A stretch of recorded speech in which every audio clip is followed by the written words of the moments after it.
I wish I could go back to those days. Those days where everything was fresh, exciting, and new.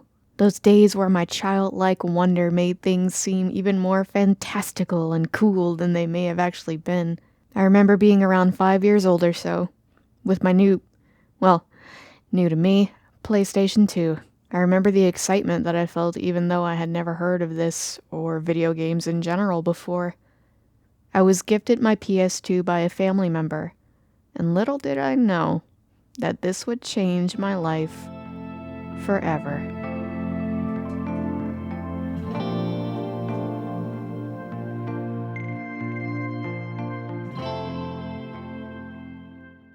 The first game I ever played, and the first game I ever played on my new PlayStation, was SpongeBob Revenge of the Flying Dutchman. I know it sounds super silly, but I promise that it was the coolest thing ever at the time, and I loved SpongeBob as a kid. I never knew about video games before this, and I actually don't really remember much of my life before this either. Maybe a few snippets and shattered memories. Yes, that was a joke, of my early years, but those kind of fade in and out. But I will never, ever forget turning on the PlayStation 2 for the first time and engaging myself in a brand new world come to life with familiar characters and familiar places that I had thought only existed in my imagination and on the television screen.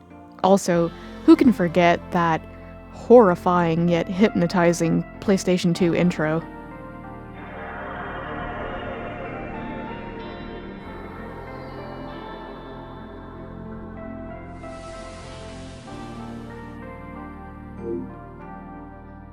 This game gave me so much emotion. Fear, excitement, curiosity, happiness, joy, confusion. So many new emotions to throw at a child all at once for the first time ever. But I loved it. I loved getting to play as my favorite characters who I'd only ever observed in the third person on the television. Over time, I discovered more games actually existed. I know that sounds really silly, but whenever you're a young kid like that, you kind of just take things as they are. When you're not aware of something, you just kind of take it as it is, placed right in front of you. And discovering the bounds of something new like that is super exciting. This brings me to the next game that I played when I was a little bit older. Harvest Moon Save the Homeland, also on the PS2. This was my first Harvest Moon game ever. Listen, I wanted to be a Nintendo kid, but my parents never let me. My parents were pretty iffy about video games in general, and they were on the fence about letting me play them, especially Nintendo games for some reason. I'm not sure why, but they settled for a PlayStation 2 and just monitored what I played. I feel like I missed out on a lot of common ground with other video game nerds by not being able to be a Nintendo kid, but my love for video games still stands, and at least now in adulthood, maybe someday I can somewhat pursue it on my own. Most of my history in video games stems back in PlayStation, Xbox, and PC, but back to the topic. Save the Homeland is a really unique game in my honest opinion, especially when it comes to the Harvest Moon games. It sort of played like a classic Harvest Moon, but also at the same time it didn't. It had this odd air and ambiance and vibe that the PS2 games usually had. If you played classic PlayStation 2 games, you know what I'm talking about. It was a little too quiet. Even with the music and sound effects, it was somewhat isolating. And the technology for the time being limited, interactions and character designs were a little surface level. But nonetheless, because it was all I knew, I still found it so fun and fascinating. I loved being able to upgrade my home, make friends, pursue different endings, take care of my animals, etc, etc, etc. All the things that came with the classic farming simulators. I loved my little dog, who I got to adopt out of nowhere on the farm and train him to be my faithful companion and helper too. Many, many, many, many years down the line, I grew up. I was now 18 years old. Bloodborne had released, and I was freshly graduated out of high school and working my first job. With some birthday money, I had bought my PS4. Bloodborne was my first and only game on the PS4 for a long time. And it was freaking fantastic! If you watched my Finding Comfort in Horror video, which I will link here if you're interested, you will know that I'm a huge fan of horror games, and I am a huge fan of Bloodborne. I go more in depth in that video if you'd like to go watch it. Alright, another time skip. I'm 24 years old. Elden Ring releases. I am beyond ecstatic, because now, at this point, I'm a huge Soulsborne fan.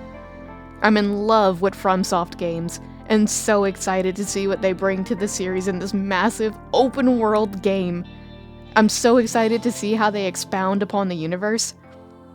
The first time I stepped out of the tutorial dungeon into Limgrave, and looked out upon the beautiful, vast landscape that is the world of Elden Ring, I lost my breath.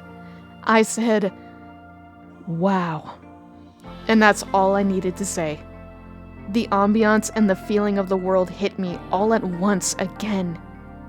The feeling of excitement and terror that I felt knowing that I know nothing about this world, and I know nothing about what's around the corner at every turn. That is the feeling that I'm talking about. Final time skip to 2023. I'm 25 years old. I discovered a game called Fear and Hunger, which I'm actually actively doing a Let's Play on right now. I will link you to the first video so you too can experience the things that I went through. Yet another game, brilliantly developed and mastered with love and attention, has been brought into my life by pure chance yet again. This game was nothing like anything I've ever seen before, and it evoked feelings inside of me that remind me of that sweet little kid who knew nothing about how their life was about to turn around. I was fascinated yet again. But now, I sit here talking to you with all this experience under my belt. All these games already experienced to their full potential. And I will never experience them for the first time again. I can't explain how heartbreaking it is to be done with something, or to still be actively engaging in it, but becoming so familiar with it that you're becoming comfortable with it. There's this beautiful excitement that comes at the beginning of every journey. When it comes to video games, or anything in life really. For example, I had a wonderful relationship with my ex, but our lives just had to go different ways. But when we first met each other, and we were first learning about each other, it was beautiful and fun. To get to know someone new, to discover new things that you never would have known, things that don't apply to you. You can only see the world through your scope of things and your experiences, so when you meet someone and learn the deeper parts about them and their experiences, it expands your worldview. That's why, even though I truly did love him, and I would like a new relationship now, or sometime in the future, I really wouldn't mind getting to know someone new. Because that's a whole nother experience, a whole new person, a beautiful new story for me to learn about and experience certain things for the first time. This applies to video games. This is what I'm talking about. Playing video games for the first time that show you things you've never seen before, story-wise, or maybe even gameplay or mechanics, just does something to your mind. It makes you new. It makes you think. It makes you expand. And I absolutely love that feeling. I love the feeling of new. I love the feeling of being refreshed. I love the feeling of expansion, exploration. I love the feeling of discovering the expressions of another conscious mind. I love video games. I love them, and I love what they have done for me as a person and for my life. I love the first time. I love the feeling of the first time. And I would give anything to be able to go back and experience them again for the first time. Hello everybody, welcome back. I am the Silent Sheepdog, episode 16 of Fear Hunger!